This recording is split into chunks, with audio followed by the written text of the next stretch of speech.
潇洒不必花任何力气，只要转身够华丽就可以。有一句很流行的金句叫做被讨厌的勇气。不管你懂不懂得这句话的真正含义，它的确可以让不快乐迅速被转移。但心理学家阿德勒要说的东西绝对不只是字面上这么表浅而已。不管怎么样，我都希望你可以看看这一集，也许你会更靠近理想的自己。我是阿令，这里是陪你阅读的淑女养成记。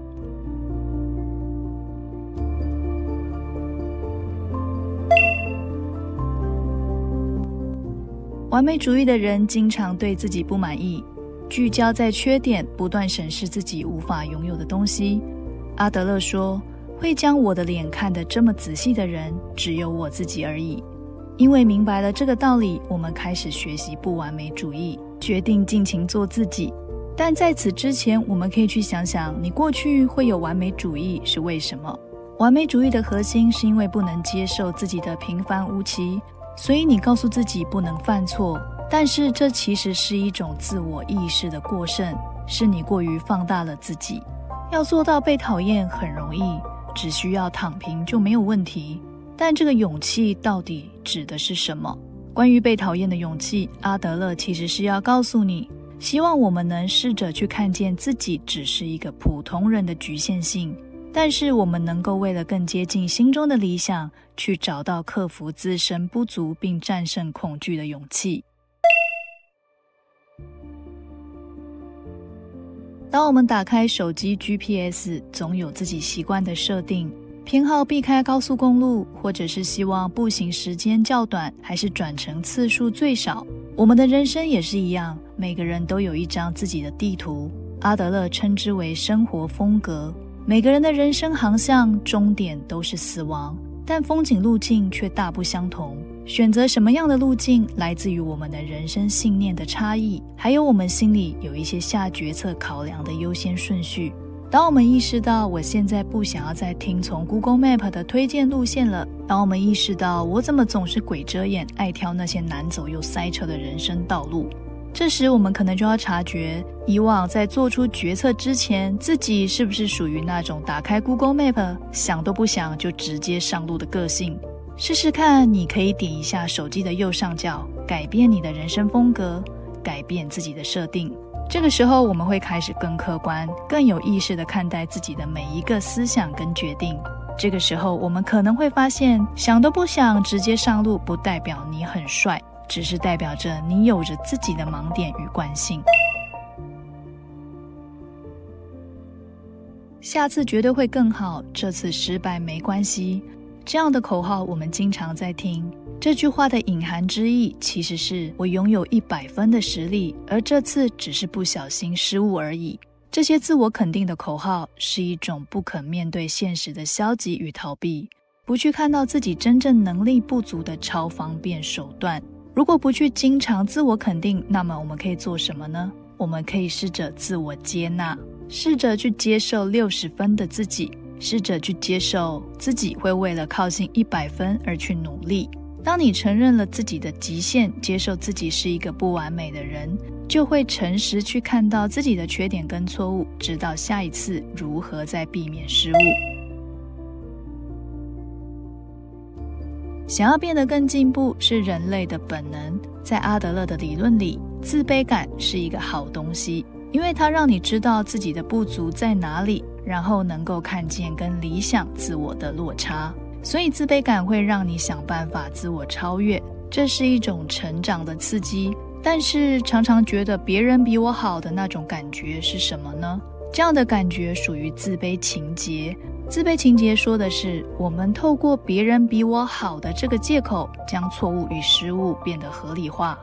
虽然心里会有一点难受，但下一秒你就可以说服自己不用太努力。阿德勒也说，我们常常说的失败并不是真的失败，严格说起来，那种不好的感觉只是一种由你主观定义的失败感而已。就像是旅行迷路无法到达目的地，不同的人有不同的解释跟定义，有的人会感到失望与失意，有的人却惊喜能够看到不同的风景。如果社会是一栋大型建筑物，我们要确保自己不是一颗没用的螺丝钉，所以我们会刷存在感，证明自己很重要，也很怕自己的重要性被取代。我们拼了命秀自己的优势，做什么工作，拿多少薪水，长得好不好看，有没有称头的学历。只是当竞争如果变成了一种习惯，我们就会把赢变成了人生的目标。如果你常常说自己没有学历，所以不受尊重，但这句话隐含的意思其实是我是一个超优秀的人，只是学历低这件事情掩盖了我的光芒。当你强烈的认为自己不够好，代表你觉得自己应该要比别人更优秀。当你过度的自卑，代表你想成为特别的存在。但事实是，我们都把自己看得太重要了。你经常觉得别人会看到你的缺点而藐视你，但其实全世界这么专注看着自己的，只有你自己而已。你要的其实不是钱，不是学历，也不是权力，你只是想要重塑小时候被忽视的经历，你只是想要被爱跟被认同而已。优柔寡断有可能代表你是一个温柔的人，但你可能不是一个自立的人。不善于自己做选择或者是决定事情，可能是因为你想要依赖别人替你做决定，然后你只需要听从别人的建议，让结果由别人来为你承担。所谓的自立指的是精神与生活的独立，所以假如你花钱不靠父母，或者是你能够自己去看电影，就算你常常独来独往，也不代表你很自立。但如果你知道跟人相处你会有能量，你清楚自己需要多少合理的陪伴，所以你懂得向外寻找人际的支援。就算你常常融入人群，那也代表着你很自立。